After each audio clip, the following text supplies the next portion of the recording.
¿Alguna vez han sentido eso de pagar la administración mes tras mes? Pero es como ver borroso, como mirar un espejo empañado. Una de las fuentes de USME 1 usa justo esa imagen y creo que le den el clavo. Uno paga, cumple, pero la plata, ¿a dónde va? ¿Se ve en el conjunto? Ni idea. Es una frustración, una impotencia que se siente mucho en propiedad horizontal, ¿no? Totalmente. Es algo súper común, lamentablemente. Bueno, pues hoy vamos a meternos de lleno en un caso que refleja esto perfectamente. El conjunto residencial USME 1 aquí en Bogotá. Allá un grupo de propietarios dijo, hasta aquí. Se está organizando, están, digamos, desempolvando la ley, tratando de entender sus derechos para exigir lo justo por lo que pagan. Y es un proceso bien interesante de analizar. Exacto. Para eso, nos vamos a basar en varias cosas. Primero, la Ley 675 de 2001, que es como la Biblia de la propiedad horizontal en Colombia. También tenemos unos análisis financieros que se hicieron dentro del conjunto USME 1 y varias comunicaciones de los mismos propietarios donde detallan qué piden y cómo piensan lograrlo. Documentos clave para entender la situación real. Nuestra idea hoy es desenredar un poco ese marco legal y la situación específica de USME 1. Queremos explicar, de forma sencilla, qué herramientas hay y qué pasos está dando esta comunidad para que los escuchen. Así que bueno, vamos a desglosar esto. Perfecto. Primero, el contexto. Hablemos de USME 1. No es un conjunto pequeño, ojo. Son 15 torres, la mayoría, 14 torres, son de 6 pisos, 4 apartamentos por piso. Pero hay una, la Torre 10, que es diferente. Mismo 6 pisos, pero solo 2 apartamentos por nivel. Ajá. En total, si no me fallan las cuentas, son 348 apartamentos, todos iguales. Y un detallito importante para el día a día ya, no tienen ascensores. Eso es clave para entender temas de accesibilidad y mantenimiento también, claro. Claro, y el centro del problema, que se siente en frases fuertes que usan los vecinos, como una que leí, a mis papás no los robas. Uf, Durísimo. es una percepción profunda de que no hay transparencia, que los servicios por los que pagan, pues, o no se ven, o la plata como que no alcanza, o peor, que nadie sabe bien en qué se gasta. Y ahí, justo ahí, es donde los papeles empiezan a hablar. Los documentos financieros que analizamos muestran varias cosas preocupantes. Lo primero es esa brecha, la diferencia entre lo que el conjunto debería recibir si todos pagaran y lo que realmente entra. ¿De cuánta plata hablamos? Pues mira, si los 348 apartamentos pagaran su cuota, deberían ser unos 34.800.000 pesos cada mes. Pero los informes muestran que entra bastante menos. Y eso lleva a la cartera morosa, me imagino. Exacto. La deuda acumulada a febrero de 2025, esa cifra era, bueno, enorme. 420.209.255 pesos. Una barbaridad. ¡Wow! Muchísima plata. Y aquí viene un dato que, claro, encendió todas las alarmas de los propietarios.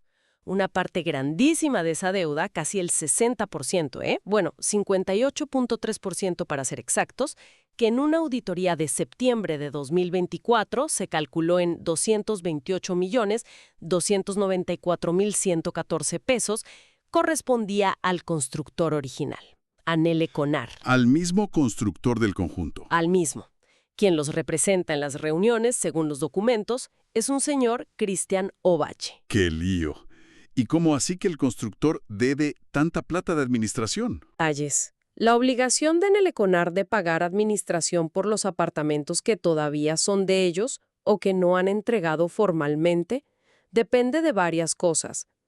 Una de ellas es que la mayoría de los otros propietarios, los que ya recibieron, estén al día. Si no, la cosa se complica para cobrarle al constructor. O sea que si hay muchos vecinos colgados, el constructor podría decir, yo tampoco pago. No exactamente así, pero dificulta mucho el cobro efectivo. Y eso genera una frustración tremenda, ¿entiendes? Porque sienten que hay una regla para ellos y otra para el grande. Claro, me imagino. ¿Y qué solución proponen? Pues, como ven difícil que Neleconar pague toda esa plata en efectivo, surgió una idea: negociar. Que en vez de plata, el constructor haga obras que el conjunto necesita urgentemente. Se habla de una recepción digna para los empleados, porque parece que no la tienen. ¿En serio? Sí, También rampas para conectar las diferentes zonas, porque parece que hay desniveles, y el arreglo de vías internas, obras a cambio de deuda. Suena lógico, como una salida pragmática. Sí, pero la desconfianza no viene solo por la deuda del constructor. Hay más. Los documentos mencionan preocupaciones por gastos, digamos, raros. Se habla claro de almuerzos en restaurantes, onces ni cafés de reunión pagados con plata de la administración. ¿Cómo así? Almuerzos. Eso dicen las fuentes. Y lo que genera más ruido todavía, retiros mensuales de plata en efectivo, sin una justificación clara en los informes. Imagínate el ambiente que eso crea. Uf, no, pues desconfianza total. Con razón la gente está molesta. Exactamente. Y de ahí sale una exigencia que es como la piedra angular de todo esto. Prohibir ya mismo el manejo de efectivo. Que todo, absolutamente todo, sea por transferencia, por tarjeta. Que quede el rastro en el banco, que cada peso se pueda seguir. Transparencia total. Tiene todo el sentido del mundo. Ahora, frente a este panorama, deudas, gastos que no cuadran, falta de transparencia, ¿qué puede hacer la gente? ¿Qué dice la ley? Aquí es donde entra la famosa Ley 675, ¿verdad? Exactamente. La Ley 675 es, digamos, como la constitución interna de los conjuntos, y define conceptos clave que los propietarios de USME 1 están empezando a usar para defenderse. Por ejemplo, eso que pagamos todos los meses, la cuota de administración. Técnicamente se llama expensas comunes necesarias. La ley es muy clara. Esa plata es para gastos necesarios. ¿Necesarios como qué? Pues para administrar, mantener, reparar la seguridad, los servicios públicos de las zonas comunes, lo esencial para que el conjunto funcione y sea seguro. No para almuerzos que no tengan que ver directamente con la gestión, por ejemplo. La ley busca proteger ese dinero. Entendido. ¿Y quién maneja esa plata? El administrador. Ajá. El administrador es el representante legal del conjunto. Es quien ejecuta las decisiones, recauda la plata, cuida los bienes comunes y, ojo con esto, tiene la obligación de llevar la contabilidad al día y de presentar informes financieros claros, completos, documentados. ¿Y si no lo hace bien? Responde. Si por su culpa o por negligencia causa un daño o un perjuicio al conjunto, tiene que responder. La ley incluso presume que es culpable si incumple sus funciones o se pasa de sus límites. Y un punto importante, si hay un consejo de administración, como parece que sí hay en USME 1, normalmente es este consejo el que elige al administrador y le da las directrices. El administrador responde ante el consejo. Ok. ¿Y por encima del administrador y del consejo, quién está? La Asamblea General de Propietarios. Ese es el órgano máximo, la autoridad suprema. Ahí están todos los dueños o sus representantes. Sus decisiones son obligatorias para todos, incluso para los que no fueron o votaron en contra. Pero, y este es un pero grande, siempre y cuando esas decisiones se tomen siguiendo las reglas de la ley y del reglamento del conjunto. ¿Y qué decide la asamblea? Cosas cruciales. Nombrar o sacar al administrador y al consejo. Aprobar o rechazar las cuentas y el presupuesto anual. Decidir si se cobran cuotas extras. También aprobar cambios importantes al reglamento y hasta imponer sanciones, pero siempre garantizando el debido proceso. Y mencionaste el consejo de administración. ¿Qué hace exactamente? Bueno, en conjuntos residenciales como USME 1 no es obligatorio que exista, la ley no lo exige siempre. Pero si el reglamento del conjunto dice que debe haber uno, y se elige, tiene funciones importantes. Supervisa al administrador, toma decisiones para que el conjunto funcione bien, se asegura de que se cumpla el reglamento y, como te decía, usualmente son ellos los que eligen y le dan línea al administrador. Ya veo. Administrador ejecuta, consejo supervisa y da línea, asamblea manda. Más o menos así. Exacto. Y todos, claro, tienen obligaciones. Los propietarios, la principal en este caso, es pagar la cuota de administración.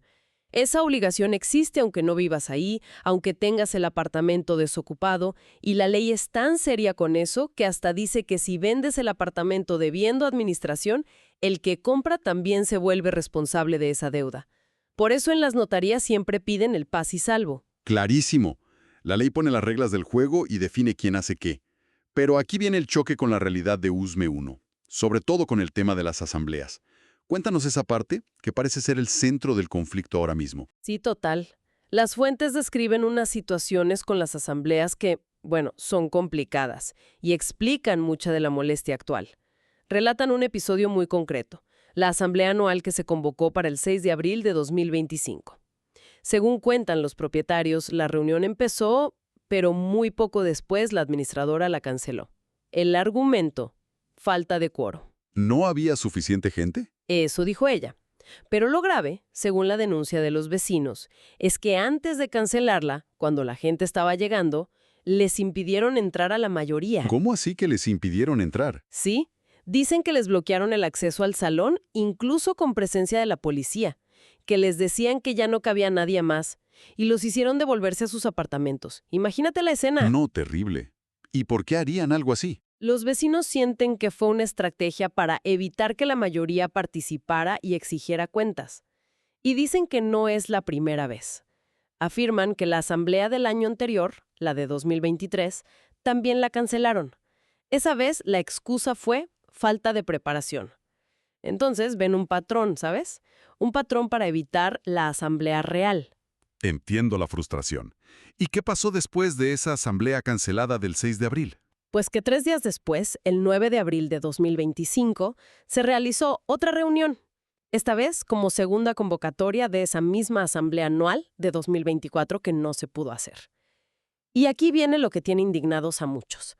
Las fuentes dicen que, aunque había varios propietarios presentes, las decisiones más importantes, como aprobar el presupuesto y ratificar a miembros del consejo a los que les estaban pidiendo la renuncia, mencionan específicamente a Pu Meneses y a J.R. Obando, esas decisiones se tomaron con el voto de apenas 23 personas. Un momento. ¿Cómo así? ¿Me estás diciendo que 23 personas decidieron por 348 apartamentos? ¿Eso es legal? ¿Se puede? Ahí está el meollo del asunto. Y aquí es donde conocer la letra pequeña de la Ley 675 es crucial. Sí es posible, pero con condiciones muy específicas. La ley tiene un artículo, el 41, que habla de las reuniones de segunda convocatoria. Dice que si la primera reunión, la del 6 de abril en este caso, no se puede hacer porque no llega al quórum mínimo, que es más de la mitad de los dueños según sus porcentajes, se debe citar a una segunda reunión, normalmente 3 días hábiles después. Y lo clave: esa segunda reunión sí puede realizarse y tomar decisiones válidas con cualquier número plural de propietarios que asista, así sean 5, 10 o 23. O sea que sí se podía con 23. Pero, y es un pero gigante, como un asterisco enorme. El mismo artículo dice que para que esa segunda reunión sea válida, la convocatoria inicial, la que se hizo para el 6 de abril, tenía que advertir expresamente eso. Tenía que decir clarito: si no hay quórum el 6 de abril, la segunda convocatoria será el 9 de abril a tal hora, y en esa se decidirá con los que estén. Si esa advertencia no se hizo de forma clara y previa en la primera citación, Entonces la reunión del 9 de abril y sus decisiones podrían no ser válidas. exactamente, podrían ser impugnables legalmente, porque no se cumplió un requisito fundamental para la segunda convocatoria. ¡Qué enredo! Y además está la denuncia de que no los dejaron entrar a la primera. Claro, eso le añade más leña al fuego, porque si además de no advertir correctamente, impides activamente que la gente llegue a la primera reunión para que no haya quórum, bueno, eso complica mucho la legitimidad de todo el proceso. Y hay otro detalle. Ciertas decisiones muy, muy importantes, como cambiarle el uso a una zona común, imponer cuotas extras altísimas o reformar el reglamento del conjunto, necesitan una mayoría calificada. La ley dice que para eso se necesita el voto favorable del 70% de todos los coeficientes del conjunto. Y aclara que esas decisiones tan bravas, en principio, no se pueden tomar en reuniones de segunda convocatoria, a menos que de chiripa, en esa segunda reunión, se logre ese 70% del total, lo cual es muy difícil. Y aprobar un presupuesto o ratificar consejeros necesita esa mayoría del 70%. Aprobar el presupuesto usualmente no. Basta con la mayoría simple de los asistentes en una reunión válida. La ratificación de consejeros depende más de lo que diga el reglamento específico de USME, pero el punto central es la validez misma de esa reunión del 9 de abril. Y si los propietarios sienten que todo esto violó la ley o su propio reglamento, tienen una herramienta, la impugnación. Pueden demandar esas decisiones ante un juez para que las anule. ¿Y tienen tiempo para eso? Sí, pero no es infinito. Tienen 2 meses contados desde que les comunican o publican el acta de esa asamblea. Tienen que moverse rápido si quieren usar esa vía legal. Entendido. O sea, la validez de todo lo que decidieron esas 23 personas pende de un hilo legal muy delgado, si la convocatoria inicial fue correcta o no. Y con la denuncia de obstrucción, tiene sentido que los vecinos sientan que algo huele mal. Totalmente. Se sienten burlados. Y como se sienten así, pues, no se quedaron de brazos cruzados. Las comunicaciones que tenemos lo dicen clarito. No más silencio, no más gastos ocultos, USME 1 se levanta. Tienen una lista de exigencias súper concreta. Sí, no es solo queja, es un pliego de peticiones muy detallado. Son 11 puntos con plazos específicos que empezaron a contar desde una protesta que hicieron el 17 de octubre de 2025. Podemos agruparlos, ¿no? Dale a ver. Primero, todo lo que tiene que ver con transparencia financiera. Piden ya que el Consejo le ordene a la administradora entregar los extractos bancarios desde febrero de 2024. Ya. Exigen contratar un contador público independiente antes de que acabe octubre. Quieren que ese contador revise todo desde abril de 2023 y presente cuentas claras antes de fin de noviembre. Y lo que ya dijimos, prohibir los pagos en efectivo, de inmediato. Suena razonable. ¿Qué más? Segundo, ponerle la lupa al constructor Anel Econar. Piden que la administradora le cobre esa deuda millonaria antes de fin de año y que Anel Econar pague, ya sea con plata o haciendo las obras que necesitan. La recepción, las rampas, también antes del 31 de diciembre. Ponerle fecha límite. Exigencias directas al bolsillo y a las obras. Exacto. Y tercero, mejoras en la gestión y en el conjunto. Piden que el contador nuevo publique las finanzas cada mes con un video explicativo, qué buena idea, pocos días después de cerrar el mes, que la administradora rinda cuentas anuales en abril, como debe ser, y van más allá. Le exigen a Anel Econar diseñar y construir un espacio de conexión entre zonas con un parque infantil y un plan completo de infraestructura incluyente, pensando en accesibilidad para personas con discapacidad, para ejecutar antes de abril de 2026. Es una visión a futuro también. Definitivamente es una lista muy completa y ambiciosa. Se nota que le echaron cabeza. Y me imagino que también pensaron, ¿qué pasa si no nos paran bolas? Porque parece que esa es la sensación que tienen, ¿no? De que los ignoran. ¿Cuál es el plan B? Tienen una estrategia clara por si las demandas no son atendidas. Lo primero es lo que llaman individualizar responsabilidades. Planean decir públicamente, con nombre y apellido, quiénes son los miembros del consejo o la administradora que ellos creen que están bloqueando todo. Mencionan directamente a la administradora Ruth Marlen González Forero y a los consejeros P. Meneses y Jaime Obando Gutiérrez. Señalar directamente a los responsables. Sí, y si ven que no hay avances, el siguiente paso es exigir renuncias. Dicen que hasta tienen preparados borradores de cartas de renuncia para ellos. La presión es fuerte y directa. ¡Wow! Cartas de renuncia listas. Eso dicen las comunicaciones. El tercer punto es la presión sobre Anel Econar. Si no pagan la deuda, van a exigirles que cedan formalmente los derechos sobre los apartamentos que aún les pertenecen. Mencionan que tienen lista una carta de cesión para la representante legal de Anel Econar, Ivette Yurani Moreno Rubio. La idea es que si el conjunto recibe esos apartamentos, puedan venderlos o usarlos para financiar las obras que faltan. Las rampas, arreglar zonas comunes, poner Wi-Fi para todos, mejorar la seguridad con chip de acceso, lo que haga falta. Es una jugada audaz esa de pedir los apartamentos. ¿Sí? Y aquí tocan un punto que les duele mucho, el trato desigual. Sienten que a un vecino que se atrasa poquito le caen con todo el peso, amenazas de abogado, pero al constructor con esa deuda enorme, como que se la perdonan. Recuerdan un episodio que los marcó. Dicen que justo cuando se supo lo de la deuda millonaria de Anel Econar, ellos salieron rápido con una facturita pequeña por unos gastos de seguridad que habían pagado, como para decir, miren, nosotros también ponemos. Pero era una cifra mínima comparada con la deuda real. Sienten que fue una maniobra para confundir. Entiendo el malestar. Y para mantener la presión alta, ¿tienen algo más planeado? ¿Mencionaste algo de una protesta? Sí, algo muy bogotano, muy comunitario. La llaman una segunda protesta, pero más artística. Quieren pintar un mural colectivo. ¿Un mural? ¿Dónde? En un sitio muy visible, la pared de la Resistencia, dicen ellos.